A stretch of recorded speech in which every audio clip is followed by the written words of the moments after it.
जय गुरु जी। शुक्राना गुरु जी। सारी संगत को जय गुरु जी।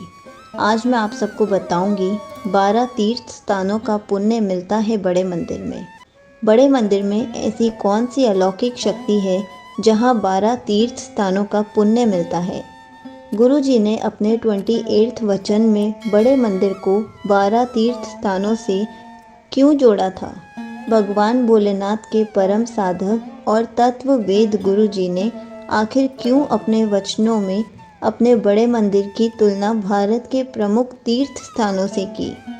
इन सभी जिज्ञासाओं का समाधान जानने से पूर्व ये जानिए कि 12 तीर्थ कौन से हैं। 12 तीर्थों में से 4 तीर्थ को अति पावन तीर्थ बताया गया है, जिन्हें 4 धाम भी कहा जाता है। बद्रीनाथ, द्वारका, जगन्नाथपुरी और रामेश्वरम को 4 धाम कहा जाता है।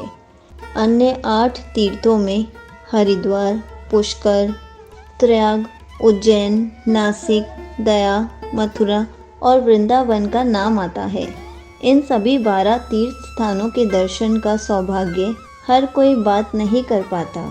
लाख कोशिश करने के बाद भी कोई ना कोई तीर्थ स्थान दर्शन करने से वंचित रह ही जाता है। कल्याणकर्ता गुरु जी ने 12 तीर्थ स्थानों का संगम स्थल बताया। गुरु जी में साक्षात भगवान शिव का वास था। शिव और गुरु जी एक दूसरे में समाहित थे। अनेक वर्षों की तपस्या और साधना से उन्होंने बड़े मंदिर को स्थित किया और भौतिक शरीर त्यागने के बाद इसी मंदिर में अपनी समाधि बनवाई। बड़े मंदिर की महिमा को जानकर कोई भी मनुष्य आश्चर्यचकित बिना हुए नहीं रह सकता।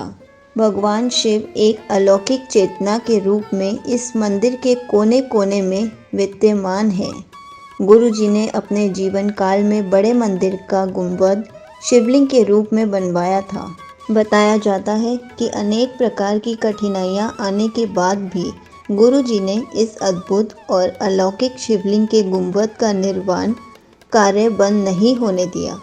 शिवलिंग के नीचे मंदिर का निर्माण इस शास्त्रों तथ्य की पूर्ति करता है कि सारा संसार भगवान शिव के संरक्षण में ही है।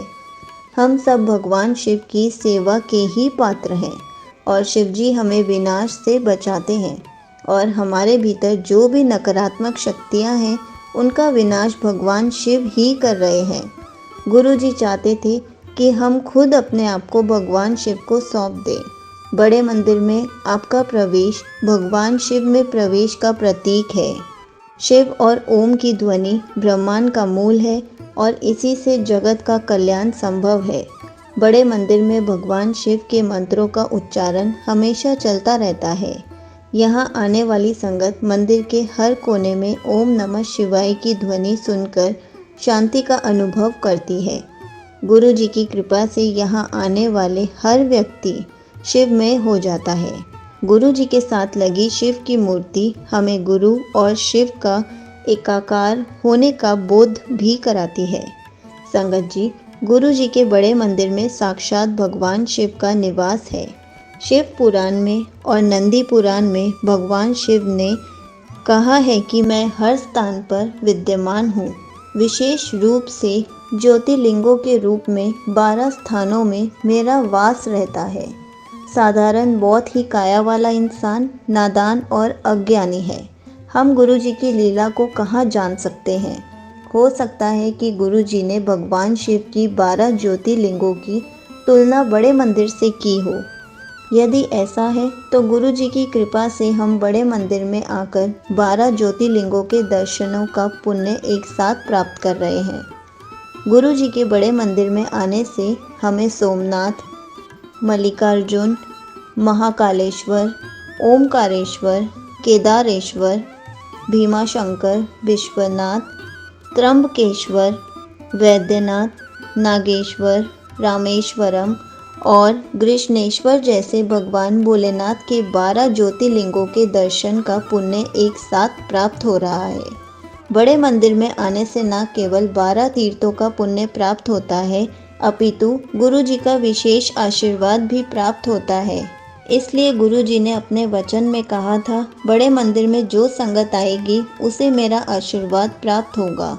लाखों संगत अपने जीवन का अनुभव कर चुकी है कि बड़े मंदिर में आने मात्र से ही उनकी समस्त मनोकामनाएं पूरी हुई हैं। उनके जीवन में आने वाले दुख के बादल छट चुके हैं और वे सुख, समृद्धि और आनंद जीवन व्यतीत कर रहे हैं। गुरु जी के चरणों में आने से संगत को केवल 12 तीर्थों का ही नहीं बल्कि सभी तीर्थों का पुण्य प्राप्त हो रहा है। 7 समुंदर पार से सभी तीर्थों में स्नान करने से जितना फल प्राप्त होता है वो फल अपने सद्गुरु देव के चरण अमृत का एक बिंदु के फल का 1000वां हिस्सा है। इससे पता चलता है कि बड़े मंदिर में जाकर गुरु जी के चरणों के अमृत का एक छोटा सा बिंदु भी यदि हमें प्राप्त हो जाता है तो उसकी बराबरी 7 समुंदर के सभी तीर्थ स्थान भी नहीं कर सकते। ऐसी है हमारे गुरु जी के बड़े मंदिर की महिमा। जय गुरु जी, शुक्राना गुरु जी।